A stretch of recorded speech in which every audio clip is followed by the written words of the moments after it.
Selamat pagi, Bu. Selalu terlambat. Kamu deh, pasti terlambat. Maaf, Bu.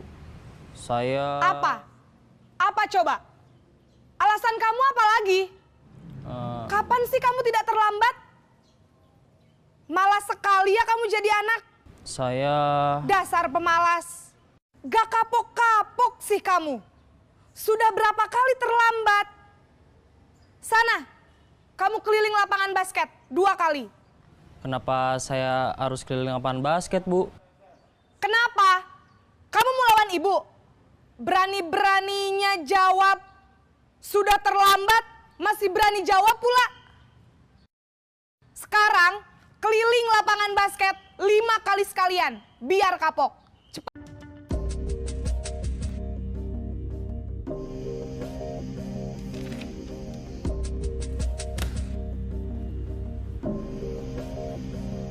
Naren!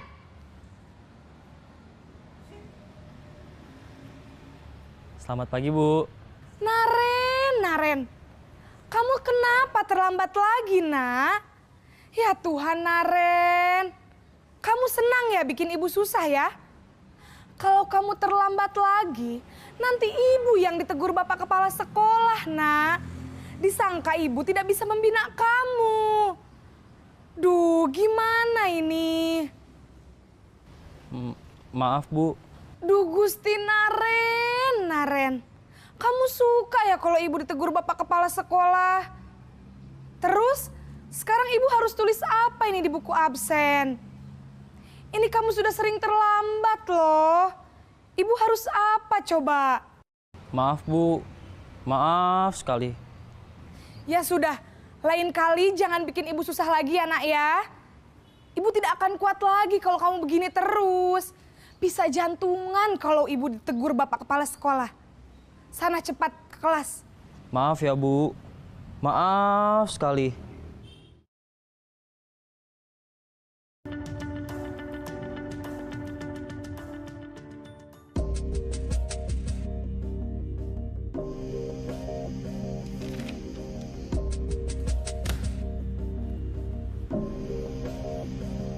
Naren!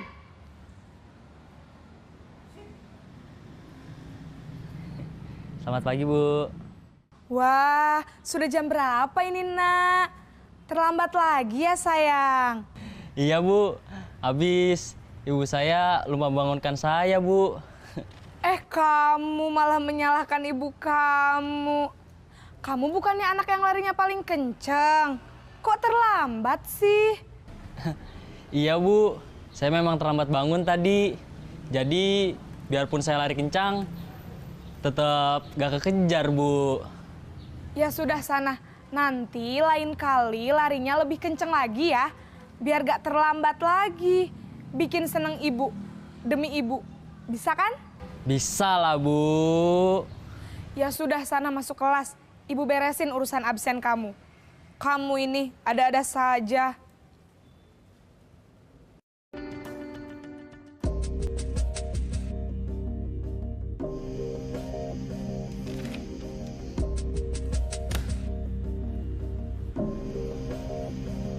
Naren!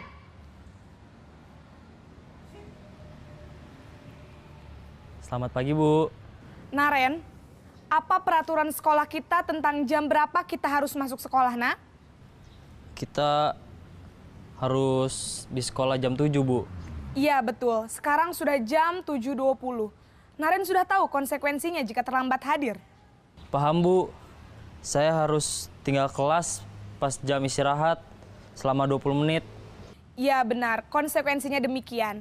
Jadi nanti jam 9.30 pas istirahat, kamu harus tinggal di kelas, kerjakan tugas tambahan untuk ketertinggalan kamu, ya? Baik, Bu.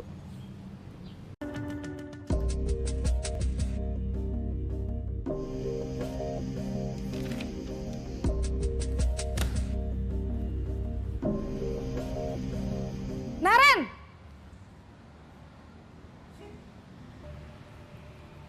Selamat pagi, Bu. Selamat pagi, Naren. Maaf, Bu. Saya terlambat. Iya, sekolah masuknya jam 7, sekarang sudah jam 7.20.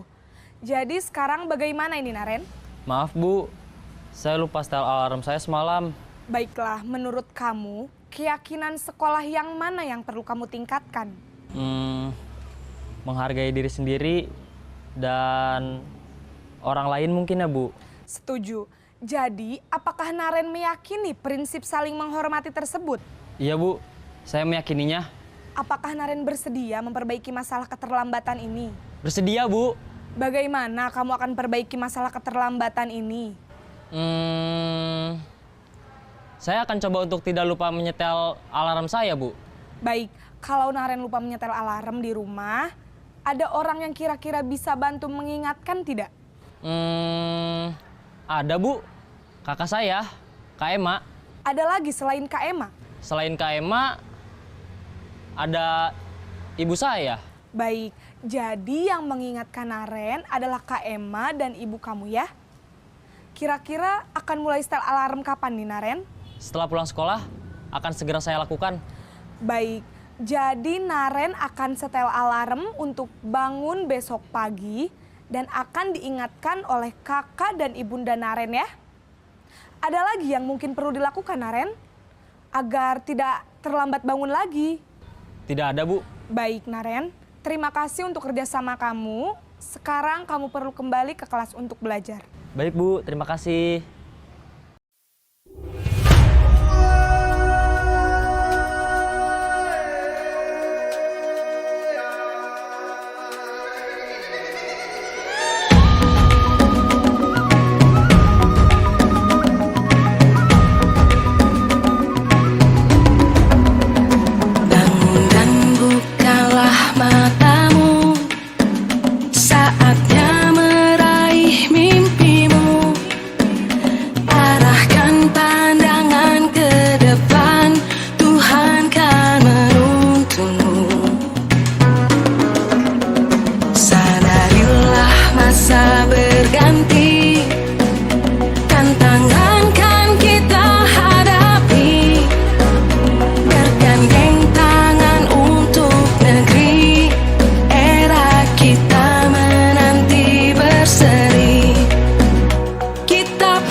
Yang terhormat Ibu Asisten Guru beserta rekan-rekan guru dan yang berbahagia.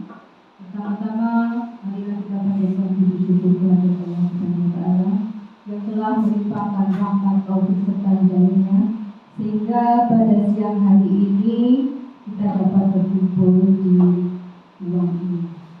Kedua kalinya, sholawat serta salam kita curahkan kepada Nabi besar kita, Nabi Muhammad SAW, yang telah menunjukkan kita dari jalan kegelapan menuju jalan yang terang. Yang ketiga, saya turutkan terima kasih kepada seluruh rekan-rekan guru, terutama kepada Ibu Kepala Sekolah yang telah hadir dalam acara diseminasi budaya positif pada siang hari ini. Diseminasi budaya positif ini merupakan tugas saya selaku calon guru penggerak, merupakan aksi nyata dari modul 1.4 yang harus saya jalankan. Untuk itu, segera saja kita mulai apa kegiatan hari ini.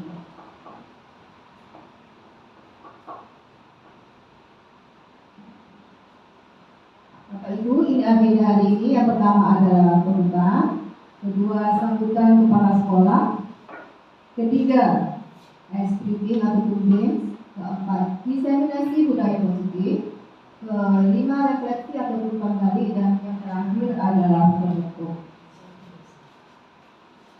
Bapak Ibu yang berbahagia, untuk kelancaran acara pada siang hari ini, marilah kita buka bersama-sama dengan bacaan basmalah. Bismillahirrahmanirrahim.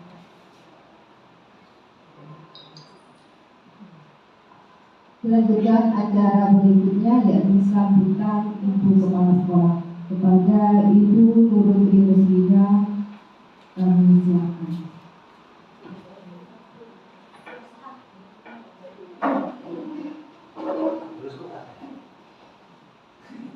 Assalamualaikum warahmatullahi wabarakatuh. Waalaikumsalam warahmatullahi wabarakatuh. Yang saya banggakan dan saya hormati Bapak Ibu Guru SDN Jatangan beserta staf. Pada siang hari ini, marilah kita panjatkan puji syukur kita kepada Allah yang telah memberikan nikmat dan karunia-Nya sehingga kita bisa mengikuti kegiatan CGP yang dilaksanakan oleh Ibu Guru kita. Salawat serta salam marilah kita tujukan kepada junjungan kita Nabi besar Muhammad Sallallahu Alaihi Wasallam. Bapak Ibu, di sini saya hanya sedikit menyampaikan beberapa hal agar kali ini kita bisa mendapatkan hal-hal positif yang akan disampaikan oleh Ibu Guru kita. Yang pertama yaitu mohon kepada Bapak Ibu untuk bisa mengikuti kegiatan itu nanti sampai dengan selesai dan diikuti dengan seksama. Agar apa? Kita mendapatkan ilmu yang dia sampaikan pada siang hari ini. Kemudian yang kedua adalah dengan adanya CGP ini mendorong kita sebagai seorang guru untuk bisa lebih maju mengikuti perkembangan zaman pada saat ini. Saat ini adalah zaman IT. Untuk itu, Bapak Ibu Guru harus bisa mengikuti, harus bisa belajar, harus bisa menyesuaikan. Apapun itu, kita tetap bersemangat demi anak-anak didik kita. Itu yang bisa saya sampaikan. Semoga nanti apa yang dipaparkan oleh Ibu Guru Latifah dapat kita laksanakan, dapat kita terapkan pada pembelajaran di kelas kita masing-masing. Itu saja yang bisa saya sampaikan. Kurang lebihnya mohon maaf dan rasa terima kasih karena kesediaan panjenengan semua. Saya akhiri. Wassalamualaikum warahmatullahi wabarakatuh. Waalaikumsalam. Terima kasih atas sambutan yang diberikan dan merupakan dukungan yang sangat saya harapkan dari Ibu Kepala Sekolah untuk diri saya sendiri dan juga untuk teman-teman juga sebagai para calon peserta untuk pembelajaran selanjutnya. Bapak Ibu sekalian, segera saja kita mulai acara pada siang hari ini dengan games. Nah, ini gamesnya namanya apa ya? Siku, sekat, sakit, sikat. Nah, nanti permainannya seperti ini Bapak Ibu. Bapak Ibu berdiri di samping meja masing-masing. Kan sudah berpasangan semua ya di sini. Nanti, maaf ya saya tidak pakai mic. Ketika saya bilang sikut, jenengan angkat sikut. Kalau saya bilang sekat, tangannya seperti ini. Membuat sekat. Kalau saya bilang sakit, tangannya pegang perut sakit. Tapi nanti kalau sikat, ada permen yang di meja langsung sikat. Halapan ya Bu ya. Siap Bapak Ibu? Siap.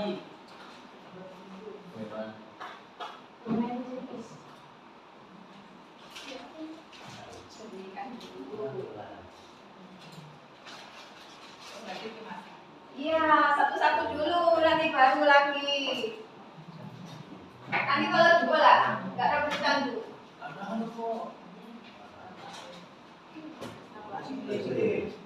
Siap, Bapak Ibu? Siap. Silakan berdiri di samping meja masing-masing, berhadapan dengan temannya.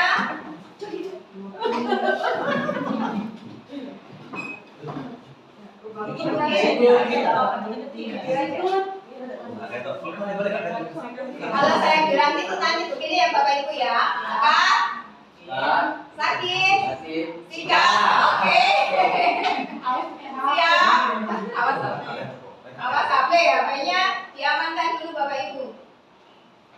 Oke, siap. Sakit. Sikut. Sekat. Sikut. Sikat.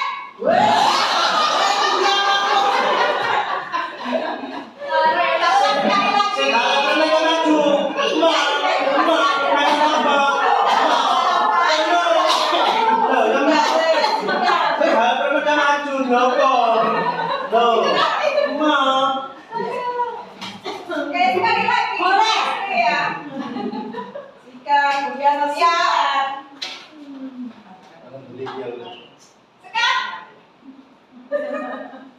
Sikut. Sakit. Sekat.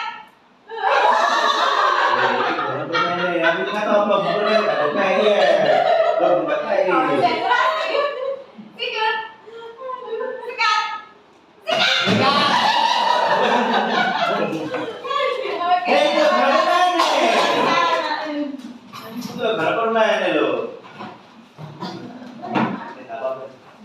Kalian mau jual tak cukup namanya? Kan murid nakal.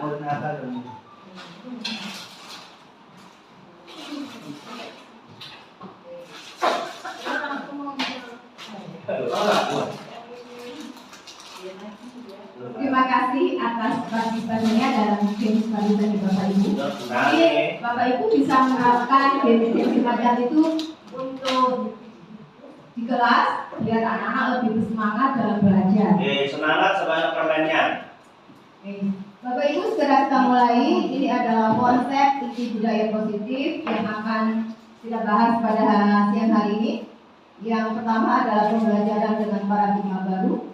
Kedua, disiplin positif. Ketiga, nilai-nilai kebajikan. Keempat, kebutuhan dasar manusia. Kelima, motivasi perilaku manusia. Keenam, posisi kontrol guru. Dan tujuh, keyakinan kelas. Serta yang terakhir adalah restitusi.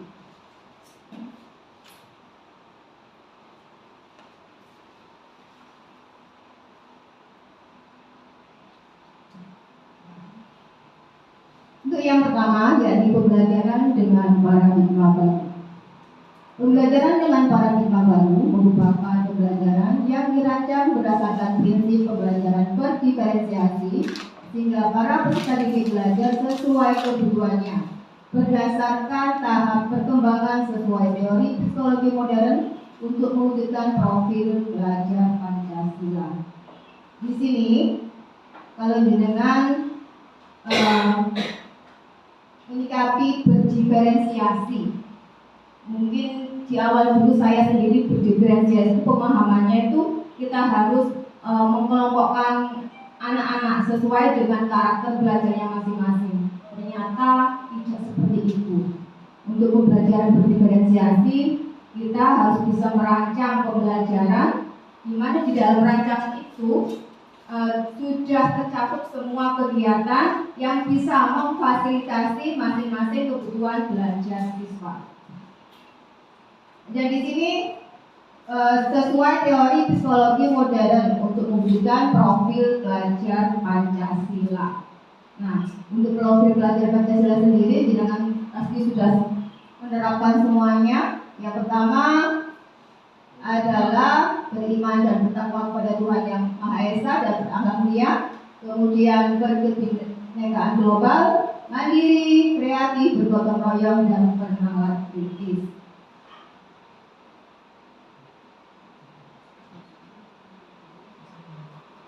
Perubahan paradigma baru. Dalam perubahan paradigma baru kita akan mempraktekkan sesuai yang ada di sini. Ada A dan B. Nanti dengan berperan di sini ada yang berperan sebagai A, ada yang berperan sebagai B.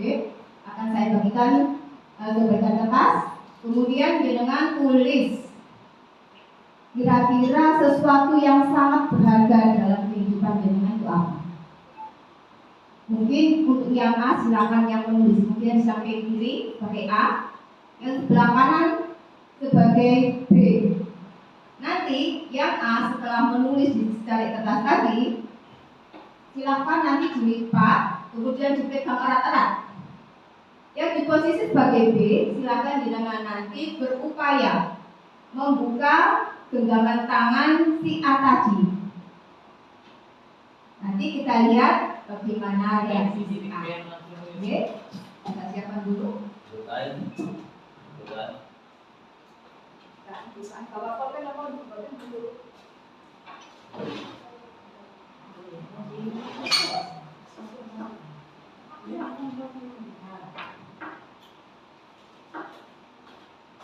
Yang berberas pakai A, silakan.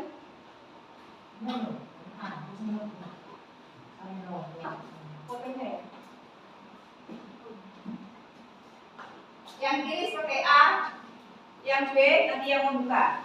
Monggo.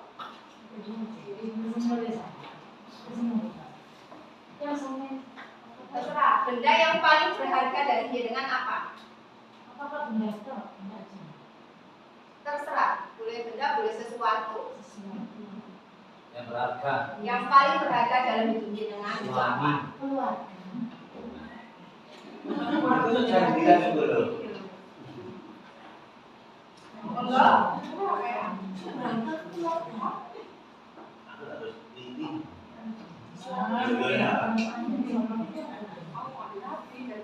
Sampai berkata itu.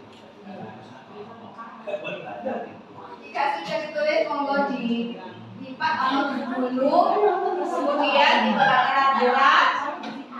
Yang B silakan nanti berusaha membuka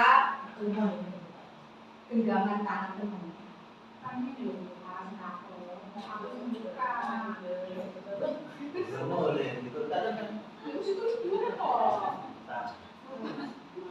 Selamat Bapak Ibu.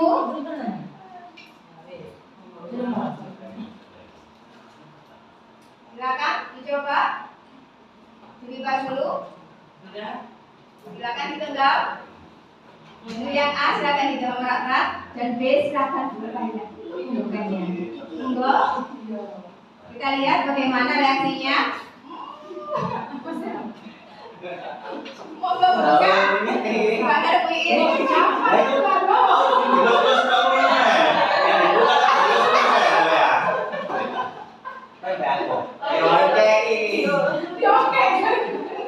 Sudah berhasil?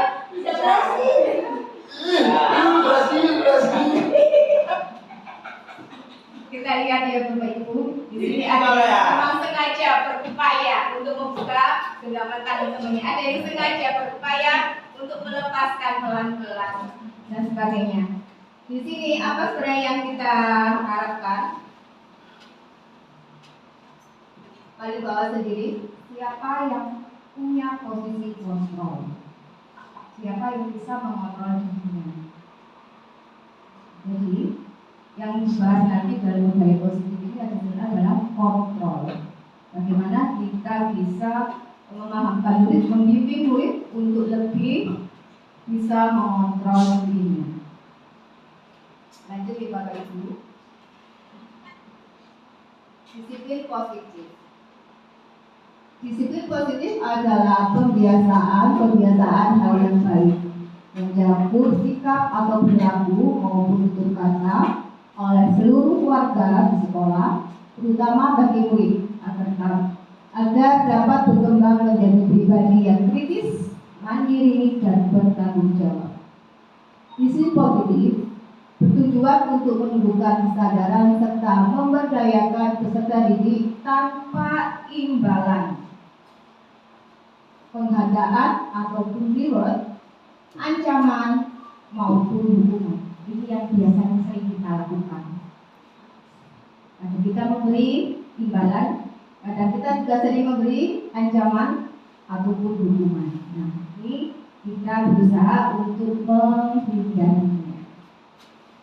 Disiplin positif di sekolah untuk menciptakan murid yang memiliki disiplin diri, sehingga mereka berperilaku mengacu pada nilai-nilai kebajikan universal dan memiliki motivasi intrinsik dalam perubahan perilaku ke arah yang lebih baik.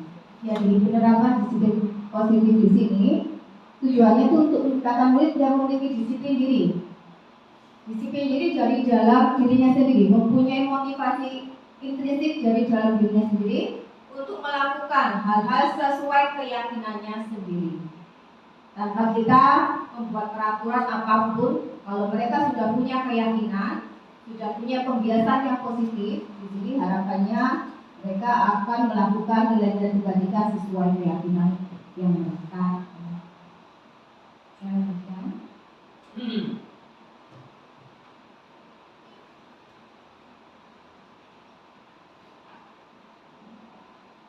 Ini adalah beberapa dampak dari pemberian penghargaan.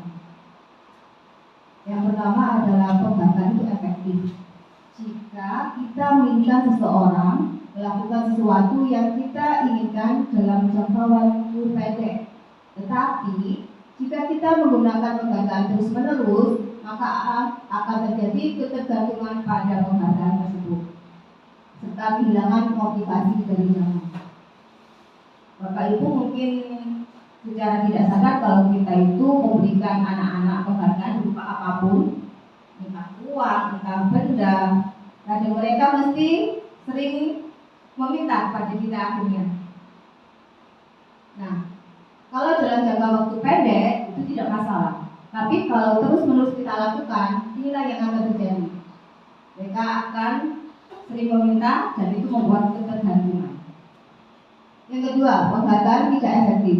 Jika seseorang mengharapkan suatu penghargaan dan tidak mendapatkannya, maka akan kecewa dan berkecil hati. Umpama ada anak yang juara 1, terus kita memberi sebuah benda. Di saat lain, ternyata dia gagal untuk meraih juara 1. Padahal di hati anak tersebut itu ada rasa sedikit minder atau kecewa dengan hasil yang telah dicapainya tidak seperti yang diharapkan. Selanjutnya, penghargaan merusak hubungan. Ketika seseorang diberi penghargaan atau dipuji di depan orang banyak, maka yang lain akan merasa iri. Dan sebagian dari mereka akan tidak menyukai orang yang diberikan penghargaan tersebut. Selanjutnya, penghargaan mematikan kreativitas. Murid-murid diminta berpikir mengenai hadiah atau penghargaan yang bisa mereka dapatkan bila berhasil menulis sebuah puisi. Kreativitas kelompok murid-murid ini menjadi berkurang dibandingkan dengan yang tidak diberitahukan tentang hadiah yang bisa mereka terima. Yang dimaksud di sini, jika kita mengiming-imingi suatu, ketika anak itu melakukan menulis puisi atau pekerjaan yang lain, mungkin hasilnya itu jauh lebih baik jika mereka tidak diiming-imingi sesuatu.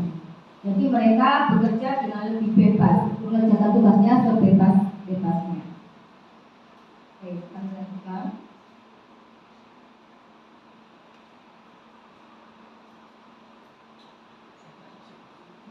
Ya, kita sampai di yang ketiga, yaitu nilai-nilai kebajikan.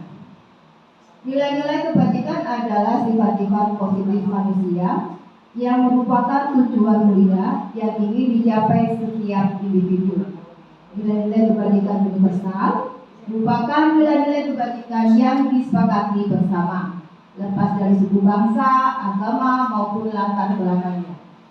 Salah satunya adalah nilai-nilai kebajikan yang ingin dicapai oleh setiap anak Indonesia yang kita kenal dengan profil pelajar Pancasila, meliputi beriman dan bertakwa kepada Tuhan Yang Maha Esa dan berakhlak mulia, berkebinekaan global, mandiri, kreatif, bergotong royong, dan bernalar kritis. Itu adalah nilai kebajikan yang kita tanamkan pada anak-anak kita di sekolah ini terutama. Contoh nilai-nilai kebajikan yang lain di sini ada, bisa jangan perhatikan semuanya. Ada dari Ibu Primary Youth Program.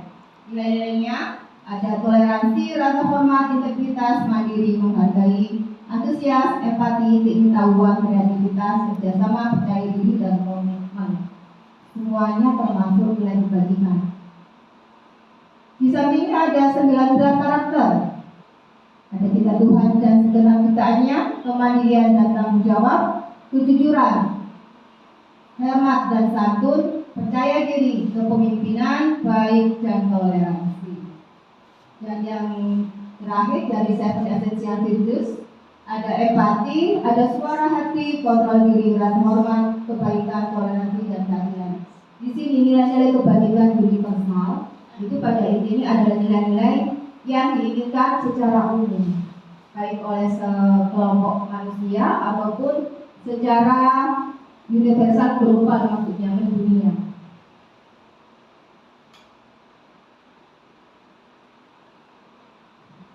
Selanjutnya adalah kebutuhan dasar manusia. Kebutuhan dasar manusia merupakan sesuatu yang kita lakukan untuk mendapatkan apa yang kita inginkan. Seluruh tindakan yang kita lakukan sebenarnya memiliki tujuan agar kebutuhan dasar kita terpenuhi dengan baik. Kebutuhan dasar kita dibagi menjadi 5, ada kebutuhan bertahan hidup, kebutuhan kasih sayang dan rasa diterima, ada kebutuhan penguasaan, kebebasan maupun kesenangan.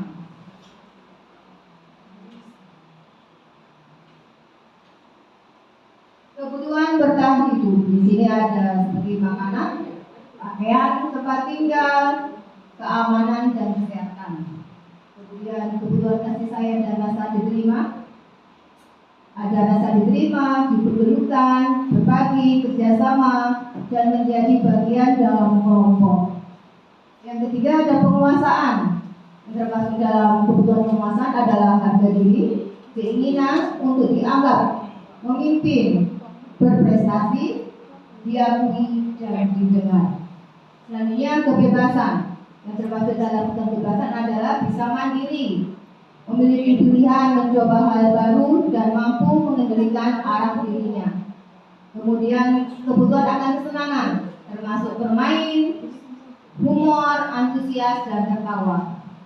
Jika salah satu kebutuhan ini tidak terpenuhi, mungkin jenengan bisa lihat dari anak-anak kita, bagaimana tingkah laku mereka, umpama kurang kasih sayang dari orang tua, di sini perilakunya mungkin mereka akan lebih mencari perhatian kita, karena mereka butuh perhatian dari orang-orang yang dianggapnya penting di sekelilingnya.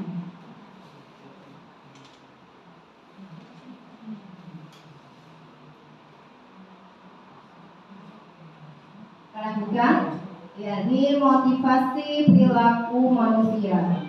Manusia melakukan sesuatu itu mempunyai motivasi. Yang pertama di sini motivasi untuk menghindari ketidaknyamanan ataupun hukuman. Kemudian yang kedua, yakni untuk mendapatkan imbalan penghargaan dari orang lain. Yang ketiga, yakni untuk menjadi orang yang mereka inginkan dan menghargai diri sendiri dengan nilai-nilai yang mereka percaya. Untuk yang pertama, untuk menghindari ketidaknyamanan ataupun hukuman. Di sini biasanya hukuman itu ketika tidak terencana, tiba-tiba, mungkin tidak pernah berpikir kalau dia akan mendapatkan hukuman atas perilaku yang dia lakukan secara tidak sengaja. Kemudian motivasinya lagi adalah apa yang akan terjadi bersifat satu arah. Hukuman kan bersifat satu arah, dari guru, tidak dari murid. Itu namanya hukuman. Dari peraturan yang sudah kita buat itu bisa menciptakan hukuman untuk anak-anak. Hukuman bisa berupa hukuman fisik maupun psikis. Hukuman fisik mungkin Bapak Ibu pernah menyuruh anak-anak untuk membersihkan kelas, ini termasuk hukuman fisik. Kalau psikis mungkin pernah berbicara yang agak kasar kepada anak-anak atau mengatai anak-anak, malas atau gimana, itu termasuk hukuman psikis. Yang kedua adalah konsekuensi. Di sini konsekuensi terjadi atas tindakan yang terencana atau disepakati sesuai peraturan murid. Dulu kita pernah membuat kesepakatan kelas. Jika kesepakatan itu dilanggar, mungkin kita sudah menerapkan aturannya juga. Itu namanya konsekuensi. Terus konsekuensi di sini tetap dibuat tidak nyaman sikap guru. Jadi konsekuensi di sini tetap membuat anak-anak itu tidak nyaman dengan sikap guru. Yang ketiga, konsekuensi itu membuat guru selalu memonitor murid. Jadi mungkin akan menambah pekerjaan kita kalau harus selalu memonitor tingkah laku mereka di setiap waktu. Yang terakhir yakni restitusi. Restitusi ini menciptakan proses kondisi bagi murid untuk memperbaiki kesalahannya. Proses kolaboratif yang mengajarkan murid untuk mencari solusi sendiri terhadap masalah yang sudah diciptakannya.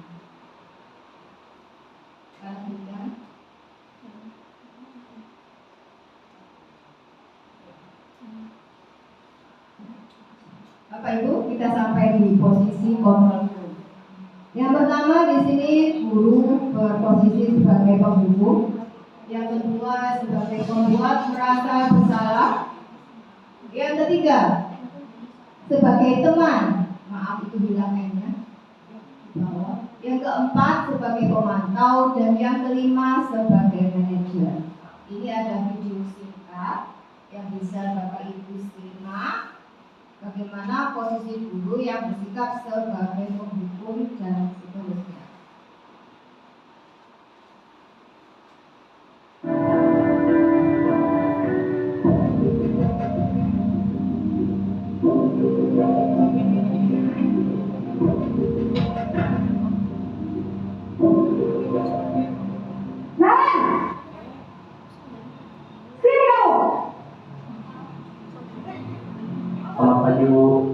Selalu terlambat.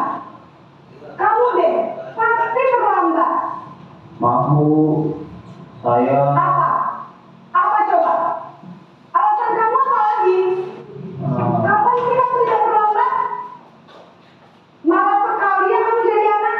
saya Dasar pemalas. Gak kapok-kapok sih kamu. Sudah berapa kali terlambat?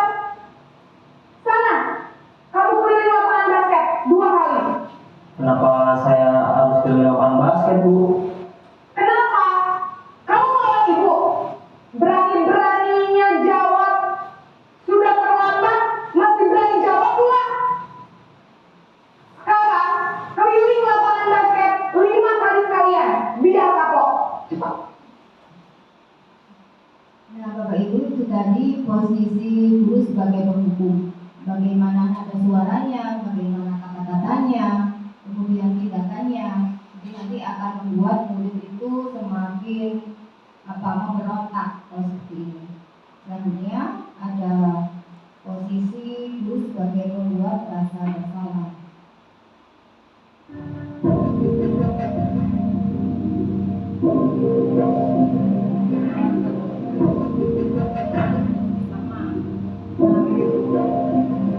Naren!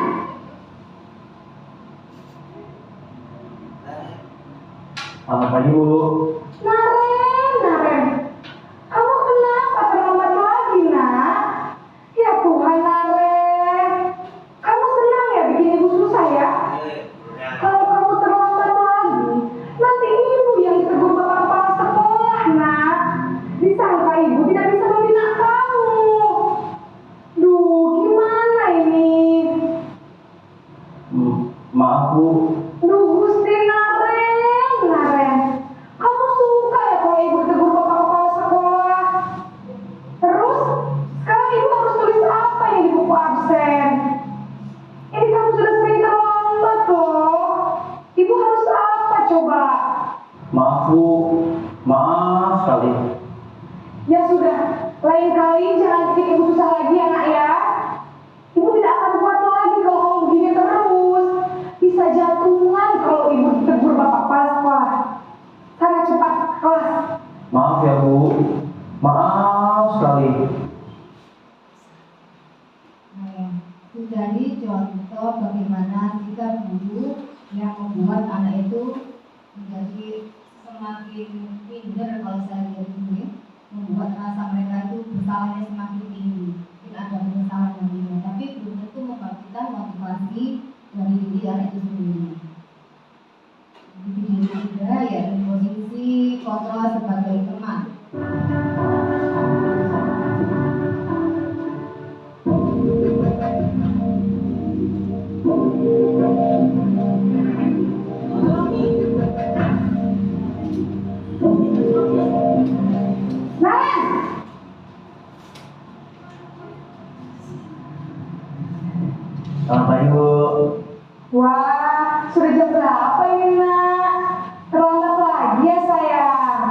Iya Bu, habis ibu saya lupa bangunkan saya Bu. Kamu malah menyalahkan ibu kamu. Kamu bukannya akan larinya paling kencang. Kok terlambat sih? Iya Bu, saya memang terlambat bangun tadi. Jadi biarpun saya lari kencang, tetap gak kekejar Bu. Ya sudah sana, nanti lain kali larinya lebih kencang lagi ya. Biar gak terlambat lagi. Bikin seneng ibu, demi ibu. Bisa kan? Bisa lah Bu. Ya sudah sana masuk kelas.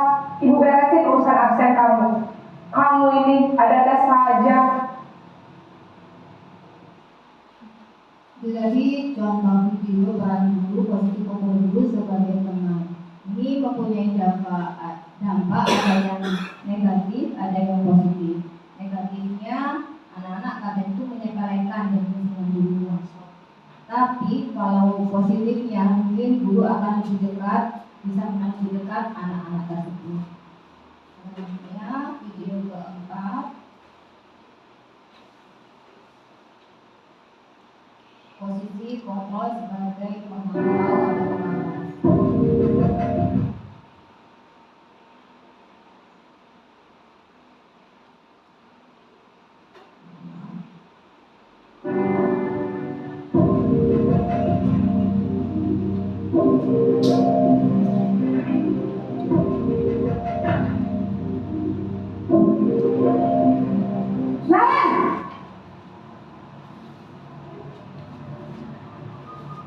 Selamat pagi Bu.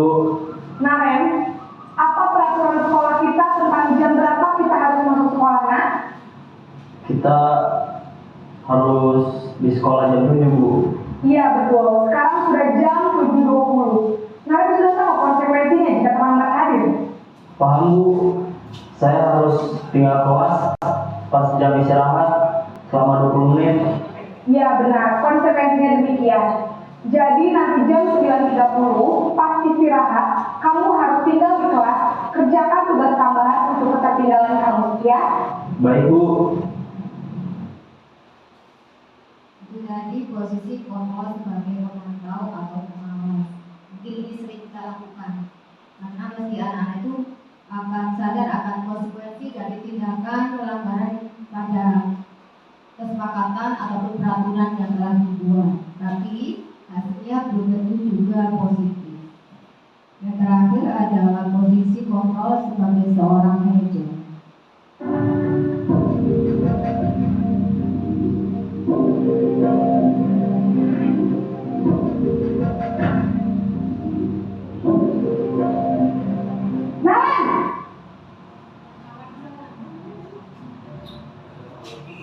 Selamat pagi Bu. Selamat pagi, Naren. Maaf Bu, saya terlambat. Iya, sekolah masuknya jam 7, sekarang sudah jam 7.20. Jadi sekarang bagaimana ini, Naren? Maaf Bu, saya lupa setel alarm saya semalam. Baiklah, menurut kamu, keyakinan sekolah yang mana yang perlu kamu tingkatkan? Menghargai diri sendiri dan orang lain mungkin ya Bu. Setuju. Jadi, apakah Naren meyakini prinsip saling menghormati tersebut? Iya Bu, saya meyakininya. Apakah Naren bersedia memperbaiki masalah keterlambatan ini? Bersedia Bu. Bagaimana kamu akan perbaiki masalah keterlambatan ini? Saya akan coba untuk tidak lupa menyetel alarm saya Bu. Baik, kalau Naren lupa menyetel alarm di rumah, ada orang yang kira-kira bisa bantu mengingatkan tidak? Ada Bu, kakak saya, Kak Emma. Ada lagi selain Kak Emma? Selain Kak Emma, ada ibu saya. Baik, jadi yang mengingatkan Naren adalah Kak Emma dan ibu kamu ya? Kira-kira akan mulai setel alarm kapan nih, Naren? Setelah pulang sekolah, akan segera saya lakukan. Baik, jadi Naren akan setel alarm untuk bangun besok pagi dan akan diingatkan oleh kakak dan ibunda Naren ya. Ada lagi yang mungkin perlu dilakukan, Naren, agar tidak terlambat bangun lagi. Tidak ada Bu. Baik, Naren, terima kasih untuk kerjasama kamu. Sekarang kamu perlu kembali ke kelas untuk belajar. Baik Bu, terima kasih. Di yang terakhir adalah posisi kontrol sebagai manajer. Posisi kontrol sebagai manajer ini sangat diharapkan untuk kita karena dapat memimpin anak untuk mengontrol dirinya, membangkitkan motivasi intrinsiknya dari dalam diri sendiri. Anak akan berusaha untuk melakukan tindakan sesuai keyakinannya. Mereka pun jika melakukan kesalahan akan berusaha memperbaiki, mencari solusi atas permasalahan tersebut. Nah, Bapak Ibu, mungkin di dalam keseharian kita mengajar dan mendidik anak-anak, kita mengambil posisi kontrol sesuai dengan kondisi. Ini yang ingin saya mengajak Bapak Ibu untuk berefleksi diri. Kira-kira posisi kontrol yang mana yang sering kita terapkan kepada anak-anak. Jadi saya akan membagikan positifnya. Bapak Ibu bisa menuliskan posisi kontrol Bapak Ibu yang biasa lakukan di kelas. Setelah itu nanti bisa ditempel di papan. Tapi sebelumnya nanti minta tolong untuk dibacakan terlebih dahulu.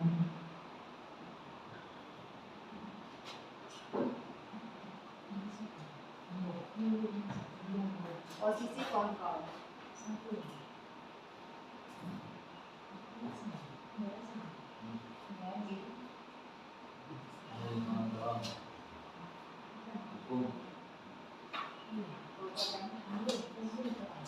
Apa posisi? Ya mungkin sedikit cerita bisa ditambahi di bawahnya.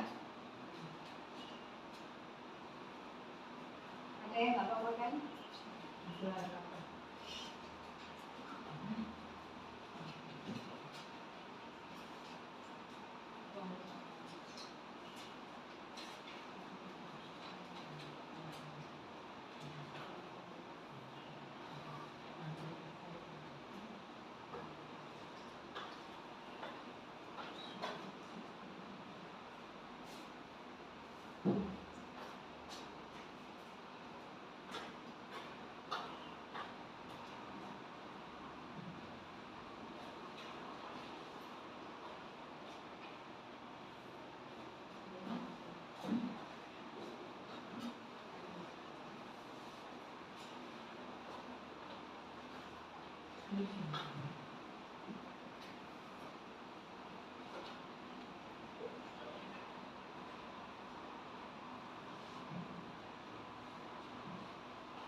Bapak Ibu yang sudah nulis bisa langsung ke depan untuk membacakan hasilnya.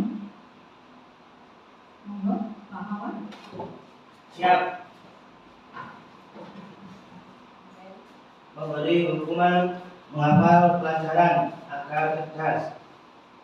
Berarti posisinya Pak Maman sebagai penghukum. Penghukum. Ya, cerdas seperti itu. Terima Selesai. kasih. Monggo yang sudah 14. Posisi kontrol sebagai teman dan manajer. Alhamdulillah. Ceritanya sedikit Pak Bas. Ceritanya kalau kita sebagai teman, kita akan enak bergaul dengan murid dan juga mengontrol sebagai manajer ini. Jadi teman dan manajer ini harus ada biar anak tidak berujak. Terima kasih Pak Bas. Melunjak kayak ini. Monggo selanjutnya begini dulu Pak Udin. Ngomong gue tak kalah sama Pak Udin. Oh, mau bilang maju loh. Ya sebentar. Saya memposisikan sebagai teman ketika saya di kelas. Saya memposisikan diri saya sebagai teman untuk memotivasi siswa agar lebih mudah melakukan pendekatan kepada siswa dan mengontrol perilaku siswa. Terima kasih. Terima kasih Bu Iing. Selanjutnya monggo Pak Udin. Lanjut gak ngantuk. Ini. Mau dekat Bapak Ibu saya ini. Assalamualaikum warahmatullahi wabarakatuh. Waalaikumsalam. Posisi kontrol sebagai penghubung, patuhi aturan saya atau awasi dengan disiplin. Terima kasih. Terima kasih Pak Budi. Selanjutnya Bu Yeti, monggo.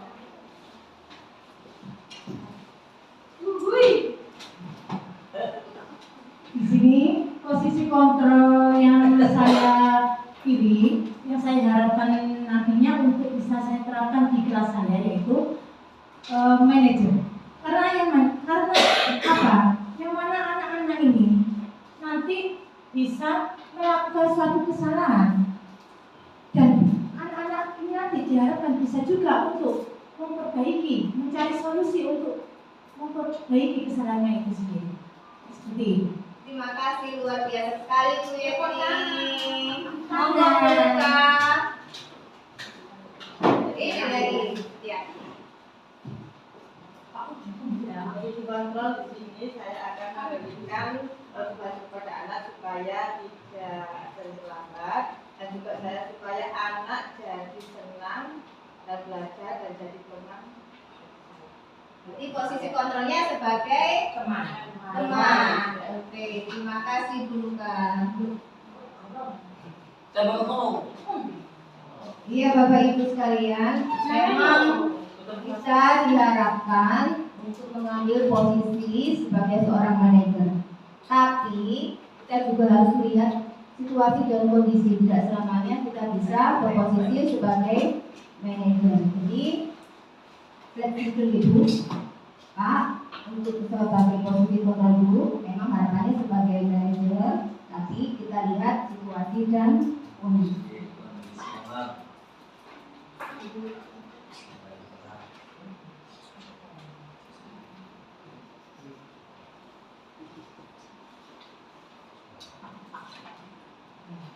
Melanjutkan Bapak Ibu, yang ketujuh adalah keyakinan kelas.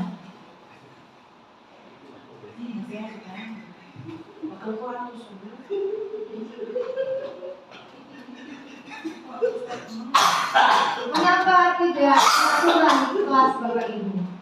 Mengapa harus keyakinan kelas?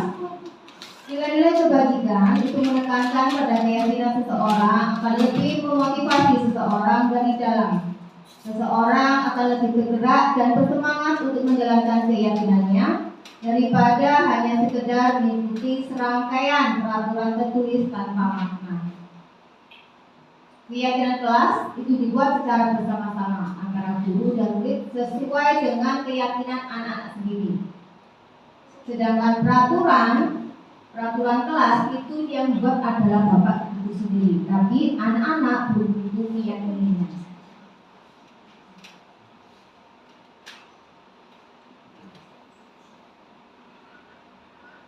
Ini adalah prosedur pembentukan keyakinan kelas. Tadi pagi saya sudah mencoba membuat keyakinan kelas dan alhamdulillah sudah belum saya tempel Bapak Ibu. Ini prosedurnya. Yang pertama adalah mempersilakan warga sekolah atau murid-murid di sekolah atau di kelas untuk bercurah pendapat tentang peraturan yang perlu disepakati di sekolah ataupun kelas. Jadi dari diri anak-anak sendiri yang membuat. Tapi namanya anak-anak harusnya kita bimbing. Kita beri pertanyaan-pertanyaan tematik yang dijawab anak-anak. Kemudian nanti kita simpulkan bersama-sama. Yang kedua, mencatat semua masukan-masukan murid atau warga sekolah di papan tulis atau di kertas besar. Kalau tadi saya mencatatnya di kertas post-it seperti ini Bapak Ibu. Kemudian ditempel di papan. Nanti kita simpulkan. Yang ketiga, susunlah keyakinan kelas sesuai prosedur atau pembentukan keyakinan sekolah atau kelas. Jika sudah, semua anak kan sudah mengumpulkan keyakinannya, sudah ditulis. Nanti kita simpulkan kira-kira kalimat yang mana yang perlu kita ubah, karena di dalam keyakinan kelas kalimat-kalimat negatif harus kita ubah menjadi kalimat positif.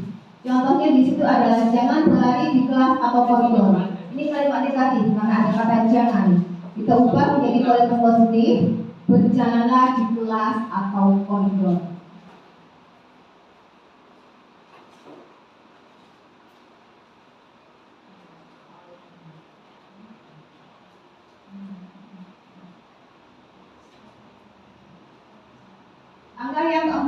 tinjau kembali daftar surat pendapat yang sudah dicatat. Selanjutnya, ajak warga sekolah, murid-murid untuk menemukan nilai kebajikan atau keyakinan yang dituju dari peraturan tersebut. Contohnya, berjalan di kelas dengan guru, datanglah tepat waktu di bawah satu payung, yaitu keyakinan untuk saling menghormati. Jadi kesimpulannya dari seluruh 3 rangkaian kalimat di sini, berjalan di kelas dengan guru, datanglah tepat waktu, berada dalam satu payung, yaitu saling menghormati. Kemudian yang lain juga seperti itu, kita tempatkan pada satu kalimat yang bisa membawai dari beberapa kalimat yang sudah dikumpulkan oleh murid-murid.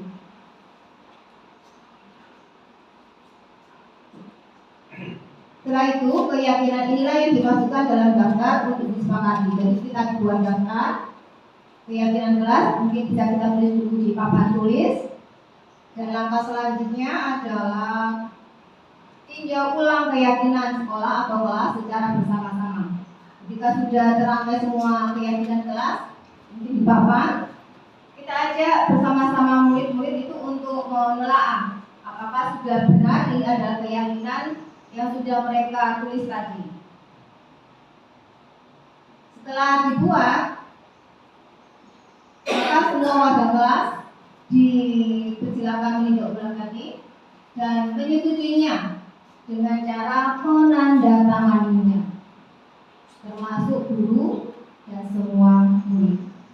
Yang terakhir, keyakinan sekolah atau keyakinan kelas selanjutnya bisa dilekatkan atau ditempelkan di dinding kelas yang mudah dilihat oleh seluruh warga kelas. Itu langkah-langkah untuk membuat keyakinan kelas. Selanjutnya adalah restitusi. Restitusi adalah proses menciptakan kondisi bagi murid untuk memperbaiki kesalahan mereka, sehingga mereka bisa kembali pada kelompok mereka dengan karakter yang lebih kuat. Ini menurut dosen di tahun 2004. Restitusi sendiri membantu murid menjadi lebih memiliki tujuan, lebih berdisiplin positif, dan memulihkan dirinya setelah berbuat salah. Yang membedakan restitusi dengan program disiplin lainnya, yakni yang pertama, restitusi bukan untuk menebus kesalahan, melainkan untuk belajar dari kesalahan. Restitusi memperbaiki hubungan, apalagi hubungan antara guru dan murid, dan juga dengan sesama murid. Yang ketiga, restitusi adalah tawaran, bukan paksaan, karena kita mencoba untuk membimbing murid mencari solusi atas permasalahannya sendiri, bukan kita yang menentukan, hanya memberikan tawaran.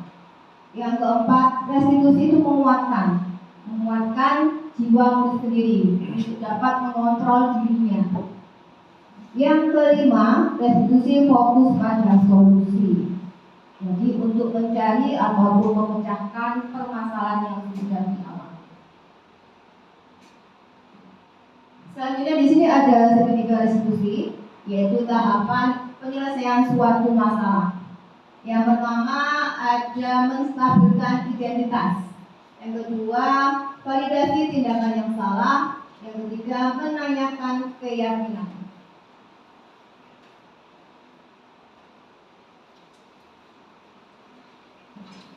Untuk menstabilkan identitas, di sini kita bisa mulai dengan kalimat-kalimat seperti dua ini.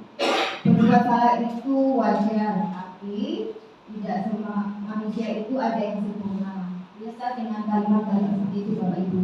Dan juga siapa yang salah, tapi Bapak Ibu ingin mencari solusi dari permasalahan ini. Kamu berhak merasa seperti itu. Jadi kita intinya di sini untuk menstabilkan identitas, kita membuat suasana itu netral, tidak menyalahkan anak, tapi kita ubah menjadi menanyakan keyakinan mereka nanti. Selanjutnya validasi tindakan yang salah.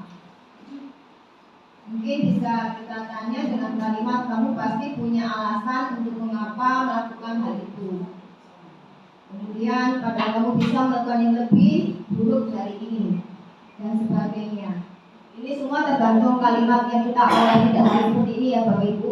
Kita hanya istilah itu memvalidasi tindakan mereka. Apa yang mereka lakukan tadi itu benar atau salah, sesuai dengan kejujuran mereka sendiri nanti yang akan mengungkapkan, yang akan mengakui tindakan mereka itu benar atau salah. Dan yang terakhir adalah langkah menanyakan keyakinan. Kalau mereka sudah dinetralkan, kemudian sudah divalidasi tindakannya, benar atau salahnya, mereka sudah mengakui, baru kita menanyakan keyakinan mereka. Bagaimana mereka yakin, apakah perlu diperbaiki, dan bagaimana mereka mencari solusi untuk permasalahannya atau untuk memperbaiki tindakan yang mereka lakukan. Itu tadi segitiga restitusi. Nah, di sini Bapak Ibu selanjutnya saya ingin mengajak Bapak Ibu untuk bermain peran. Ada sebuah kasus di sini tentang Anto dan Dino yang sedang bermain bersama di lapangan sepak bola dan tiba-tiba terlibat dalam sebuah pertengkaran adu mulut. Dino pun menjadi emosi dan mengadakan kontak fisik, menarik kemeja Anto dengan kasar sampai kakinya terlepas. Pada saat itu guru piket langsung melerai mereka dan membawa mereka ke ruang kepala sekolah. Ibu Suti sebagai kepala sekolah berupaya menenangkan keduanya, terutama Dino. Dino, sebenarnya kamu saat ini sedang marah sekali. Dengan itu Dino pun mengalir bercerita tentang kesalahan hatinya. Selanjutnya Bapak Ibu bisa membacanya sendiri di kertas yang saya bagikan. Dan setelah itu saya minta Bapak Ibu mungkin bermain peran di depan. Ada yang menjadi Anto, ada yang menjadi Dino, dan ada yang menjadi Ibu Suti. Monggo dibaca dulu ceritanya. Pak Mawar? Siap. Pak Bas? Siap. Bu Yetni? Siap. Siap. Kalau sudah siap, Inggi. Saya siapkan dulu tempatnya, mau dicoba mau berdiri Bapak Ibu? Depan aja. Oke, monggo. Ini Dino, Pak Bas apa Pak Mawar? Anto siapa? Oke. Oke. Oke, terserah. Monggo. Langsung dah. Iya, langsung saja enggak apa-apa. Halo.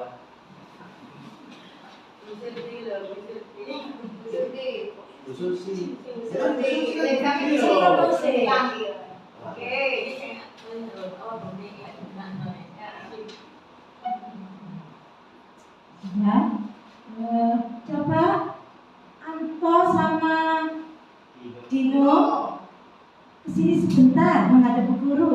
Ya, Bu. Siap, Bu. Siap, Bu. Oke, Bu. Oke, Bu. Itu apa, Bu? Di situ, Nak. Di sini. Ya, di situ. Berdua duduk terus. Ada apa?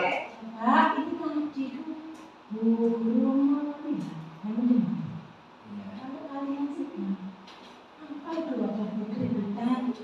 Boten, Bu, boten. Boten. Enggak ada apa kita itu, Bu. Enggak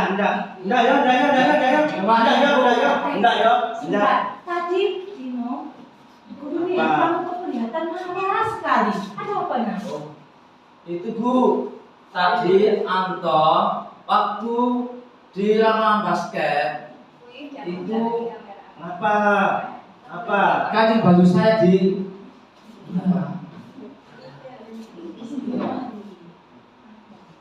Lo saya perlu berdiri ini, Bu. Lo sambil lo. Yo ini. Lo yo apa ini? Ya, di lapangan Dino. saya tarik. Kenapa, Ya, itu Bu, kancing bajunya Anto saya tarik. Lalu dia marah. Oh alah. Ya itu ceritanya seperti itu Bu. Enggak sama dengan kamu sekian sampean, sama saya aku orang itu kurang ngono aku. Lalu Enggak. gimana Bu? lanjutannya gimana saya ini? Saksi nih bu, Saya harus nggak ada saksi kok, nggak ada saksi loh. Aku lo ketebak liwat bu ini mah. Apa? Dino. Oke. Tadi banyak teman yang tahu loh. Nggak ada, sok Ya. nggak ada. Nah, Hanya berdua saja kan, berdua. Ayo berdua. Sebentar nak ya. Apa? Ya, Lu belajar bu, belajar lo. Ya, saya tahu ini tadinya hilang. Lirani bu, ma, Ya. lirani. Ternyata coba Apa? kalian bertengkar membuat kesalahan itu sudah wajar nak. Kan Nggak memang bersalah yo. bermain Kita nggak mungkin ya, bersalah tidak kan kita sengaja. bermain berdua tadi. Nah, Kita berdua nggak ngapa-ngapain. Coba, Kita nggak ngapa-ngapain tadi. Bu Guru ingatkan lagi ya. Kita kan sudah buat kesepakatan kelas. Nah, iya kan? Iya, Dino, Bu. apakah Guru tanya? Apakah Dino mau bersedia untuk memperbaiki kesalahannya? Ya mau Bu. Aku nggak apa-apa, salah. Mau Dino? Iya. Oh, pintar Dino. Nah, sekarang Bu Guru tanya pada Anto. Apa? Aku nggak apa-apa. Dino tadi sudah melepas apa nih? Kancing. Boten, enggak bu. Kira-kira Sumpah. Kira-kira apa yang akan dilakukan Dino untuk memperbaiki kancingnya? Barangkali Bu, kancingnya bisa dilem Bu. Kalau dilem nanti lepas lagi Mas Dino. Kalau Kira-kira kalau misalkan dijahit gimana? wah itu Bu, kalau saya jahit nggak bisa Bu. Emak nggak mau Nggak bisa menjahit. Emak tukang sengaja. Ya, nggak bisa menjahit Bu. Nggih. Emak tukang sengaja. Emak. Ada yang mengajari tak Bu? Ada, namanya nanti itu adalah Pak Udin. Oh, Pak Udin. Iya, Ya. guru tata busana yang Busana. bisa membantu Dino untuk Nggih pun, nggih pun iki pun sampe jahit nggih. Sampe jahit pun. bentar ya. Jadi Dino bersedia nanti menjahitnya, belajar menjahit. Ya kan harus ada yang mengajari Bu. Iya, nanti Pak Udin dibantu dengan Pak Udin ya, Nak, ya. Iya. Ya, pinter. Nah, nanti Anto, nanti kancingnya akan dipasang lagi sama dijahit sama. Nggih, maaf Bu nggih, maaf Bu. Ya. Bu, maaf. Jadi Maaf Bu nggih, saya melakukan kesalahan saya Bu. Maafin saya ya, kawan. Nah, Minta maaf. ya. Nah, silakan Anto ya. Nah, mulai hari ini Ibu pesan ya, sama teman itu harus rukun. Tidak boleh bertengkar, Ya. Yang pinter ya. Ya. Aku pinter iki ngarai. Oh iya, wes mulai hari ini harus pinter. Ya. Tidak boleh bertengkar. Aku pinter. Nah, sekarang kalau gitu harus saling memaafkan. Gimana Iya, saling Bu. memaafkan? Nggih. Berpelukan dulu. Nggih. Lebaran ya. Ya. Ya, pinter. Buat Nggih. tepuk tangan buat Anto sama dia. Sekarang kok sekarang. Terima kasih Bapak Ibu, Bapak dan Pak Mawan atas permainannya tadi. Yang lebih terima gue.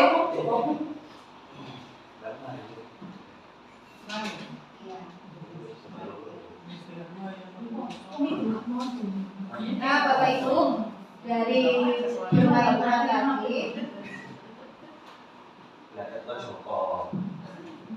nilai-nilai kebajikan yang ada di sini adalah saling menghormati sesama, termasuk sama teman. Kemudian ada nilai tentang rasa dan nilai tanggung jawab dengan bersedia memperbaiki kesalahan tadi. Dan yang terakhir,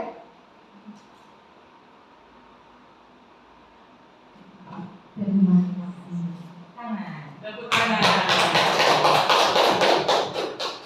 Saya berterima kasih sekali atas partisipasi Bapak Ibu semua dalam acara misi hari ini. Untuk itu, sebagai wujud ungkapan rasa terima kasih saya, monggo semuanya berdiri dulu. Nah, namanya kita dulu Bapak Ibu. Aduh, ternyata terus. Hanya capek gitu, makanya sampai kita berterapi.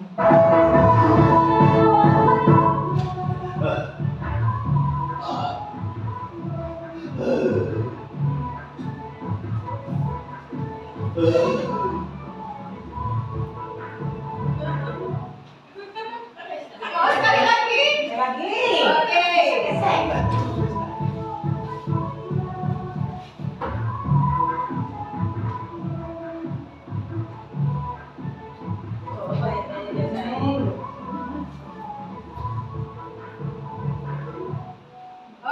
Oke. Nah, oke, kakak. Kakak. Terakhir Bapak Ibu nggih, karena setelah kegiatan saya ingin Bapak Ibu memberikan sedikit refleksi ataupun umpan balik dari kegiatan yang dilaksanakan hari ini. Bagaimana kesan Bapak Ibu terhadap kegiatan hari ini? Monggo siapa yang bersedia? Satu atau dua orang saja, monggo.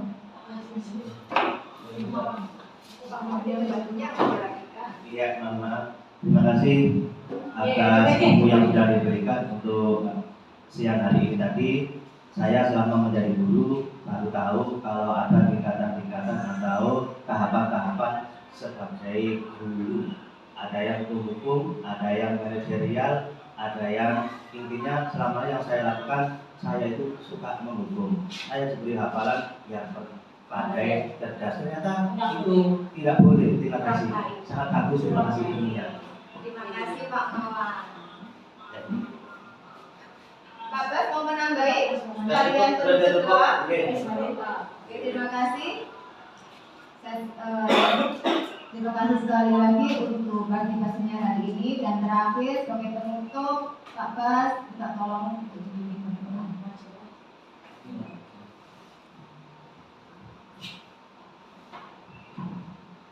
Alhamdulillah.